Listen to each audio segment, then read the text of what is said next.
Hydroxycut is a brand of dietary supplements that is marketed as a weight loss aid. Hydroxycut was originally developed and manufactured by MuscleTech Research and Development. MuscleTech was sold to Iovate Health Sciences in 2003 to 2004 and declared bankruptcy in 2006. Iovate continues to use MuscleTech as a brand to market Hydroxycut. As of 2013, primary ingredients in the product line include lady's mantle extract, wild olive extract, komijn extract, wild mint extract, and, in some products, green coffee bean extract. Before the 2004 reformulation, formulations contained ephedra, a supplement banned by the FDA in 2004. Before the 2009 reformulation, formulations contained several substances with potential to harm the liver. After a series of reports in the medical literature of serious liver problems, including one death, the FDA warned consumers to stop using Hydroxycut, and Iovate agreed to recall the products. The harm caused by Hydroxycut products has led to calls for stricter regulation of the dietary supplement industry and to calls within the industry for more rigorous safety testing. Marketing and sales: Hydroxycut is sold at conventional retailers, online retailers, and through direct television marketing. Like many dietary supplements, published studies demonstrating scientific evidence of its effectiveness and safety is lacking.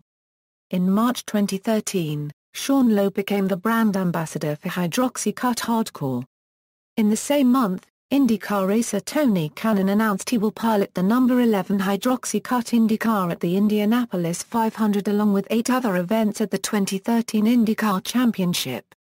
Hydroxycut has been promoted as being created and endorsed by doctors. Television advertisements for Hydroxycut featured a medical resident, although reporters were unable to locate him after Hydroxycut was removed from the markets in 2009. Corporate background: MuscleTech Research and Development Incorporated was a Canadian company based in Toronto that operated with a group of closely related companies, and developed the Hydroxycut product line. Thousands of lawsuits were filed over ephedra in the early 2000s. The first lawsuits against MuscleTech began in 2000 and by 2004 there were about 80 pending. In 2003 and 2004, most of the assets of the MuscleTech group of companies were sold off to other companies, including Iovate Health Sciences. The same person controlled MuscleTech and Iovate. MuscleTech filed for bankruptcy in Canada on January 18, 2006 and the claims of litigants against MuscleTech were resolved by 2007. Since then, MuscleTech has become a brand of Iovate, under which Hydroxycut products are sold. Iovate Health Sciences operates as a subsidiary of Kerr Investment Holding Corporation. Pre-2004 formulations: prior to 2004, some formulations of Hydroxycut contained ephedra. There were reports of seizures in people who had ingested Hydroxycut, which were attributed to the ephedra and caffeine in the product. As a result, there were around 80 pending ephedra lawsuits against MuscleTech. In 2003, Missouri Attorney General Jay Nixon filed a lawsuit in St. Louis against Hydroxycut's manufacturer, MuscleTech, stating that its marketing claims that Hydroxycut was clinically proven to be a fat burner were false. Nixon also alleged that MuscleTech's own consultants had serious concerns about the safety of Hydroxycut, but the company continued to market the product. MuscleTech paid $100,000 to settle the case and agreed to cease marketing ephedra-containing products in Missouri and to refund customers money. The New York Times reported in 2003 that internal documents from MuscleTech indicated that the company had buried studies showing that Hydroxycut was ineffective, covered up evidence of cardiac side effects, and even tampered with the documents it submitted as evidence in a lawsuit in Oklahoma. In 2004, the FDA banned ephedra after 155 deaths from heart attack and stroke were attributed to ephedra, including the death of Baltimore Orioles pitcher Steve Beckler.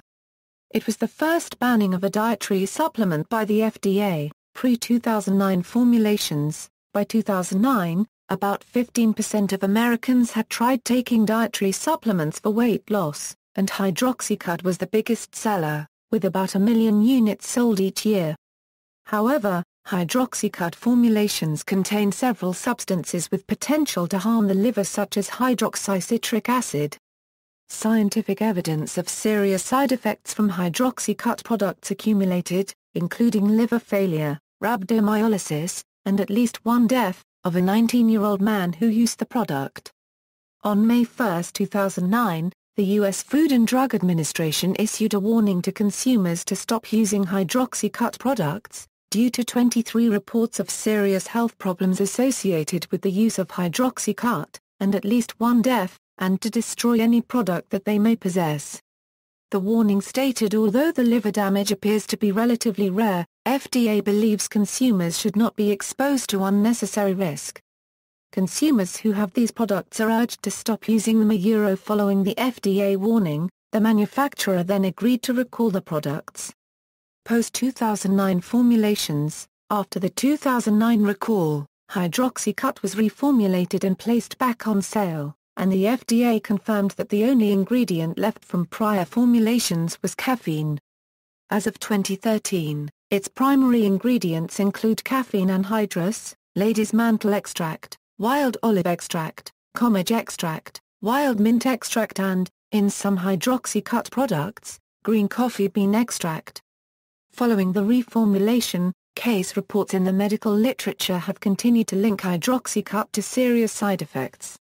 An article published in 2010 reported on a case of atrial fibrillation that the author suspected was due to epigallocatechin gallate in Hydroxycut green tea, a product that as of 2012 is no longer marketed.